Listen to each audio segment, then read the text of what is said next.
मैं कशिश और स्वागत है आपका नेक्स्ट 9 न्यूज में। क्या शिंदे गुट गैर कानूनी है? अब ये बड़ा सवाल भी यहाँ पर उठने लग गया और ये सवाल किसी और ने नहीं, यहाँ पर कांग्रेसी नेता और सुप्रीम कोर्ट के वरिष्ठ वकील यहाँ पर मनु सिंघवी ने ये बड़ा सवाल खड़ा कर दिया कि शिंदे गुट पूरी तरीके से यहाँ पर कहीं ना कहीं देखा जाए तो गैर कानूनी है और सुप्रीम कोर्ट में इस दलील को रखते नजर आया और कहीं ना कहीं सुप्रीम कोर्ट भी इस बात पर मंजूरी देते हुए नजर आया। अब देखा जाए यहाँ पर सुप्रीम कोर्ट में 3 दिन से सुनवाई चल रही थी, कल फैसला आ जाता है फाइनली और उसके बाद यहाँ पर फैसले को सुरक्षित रख दिया जाता है। अब जल्दी 1 से 2 दिन में फैसला भी सामने आएगा कि आखिरकार असली शिव सैनिक कौन है, उद्धव ठाकरे या फिर एकनाथ शिंदे।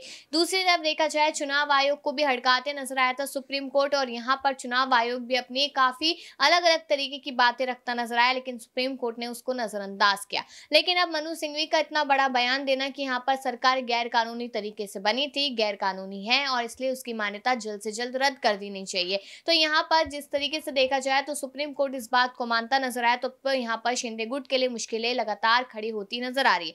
जब सुप्रीम कोर्ट में सुनवाई चल रही थी तब यहाँ पर उद्धव गुट की तरफ से जितने भी वकील थे, वो कपिल सिब्बल हो या फिर कोई और वकील हो, हर कोई अलग अलग तरीके की दलीलें रखता हुआ नजर आ रहा था। लेकिन उसके बावजूद भी जब सवाल यहाँ पर सुप्रीम कोर्ट ने शिंदे कैंप से किए और उनके वकीलों से किए तो यहाँ पर पूरे शिंदे गुट के पसीने छूटते नजर आ रहे थे, क्योंकि तमाम तरीके के सवाल किए गए और कहीं ना कहीं यहाँ पर शिंदे गुट ने चुप्पी साधी हुई थी। तो साफ पता चल रहा था कि यहाँ पर जो फैसला आने वाला है वो उद्धव गुट के पक्ष में आ सकता है। इस तरीके की उम्मीदें जो है वो कहीं ना कहीं धीरे धीरे करके पक्की होती नजर आ रही है। लेकिन आपको वो सवाल भी बता देते हैं, यहाँ पर शिंदे कैंप से ये सवाल किया गया कि आपने जब सरकार बनाई तो किन आधारों पर बनाई, और सबसे बड़ा सवाल यहाँ पर कि जब आपको असली शिव सैनिक खुद को साबित करना था तो एक अलग सरकार बनानी चाहिए थी, बीजेपी के साथ जाके गठबंधन क्यों किया?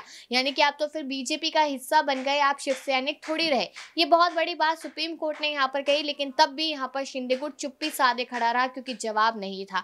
अब यहाँ पर किसानों का मामला लगातार चल रहा है, यहाँ पर ओपीएस का मामला लगातार चल रहा है और शिंदे गुट यहाँ पर कुछ भी नहीं कर पा रहा, ना ही शिंदे और ना ही यहाँ पर देवेंद्र फडणवीस कोई फैसला ले पा रहे। लेकिन अब देखना यह है कि आखिरकार आने वाले दिनों में क्या होता है, क्योंकि किसी भी नेता को अगर गद्दार कहा जाता है या किसी भी नेता को यहाँ पर अलग अलग शब्दों के नाम से बुलाया जाता है, नाकारा निकम्मा बुलाया जाता है, तो यहाँ पर सरकार पूरी एक साथ खड़ी होती नजर आती है। लेकिन अब पूरी ही सरकार को जब गैर कानूनी कह दिया गया तो उसके बाद अब सरकार अपने पक्ष किस तरीके से रखती नजर आएगी, ये देखना होगा। और बाकी ऐसी खबरों के लिए देखते रहिए नेक्स्ट 9 न्यूज।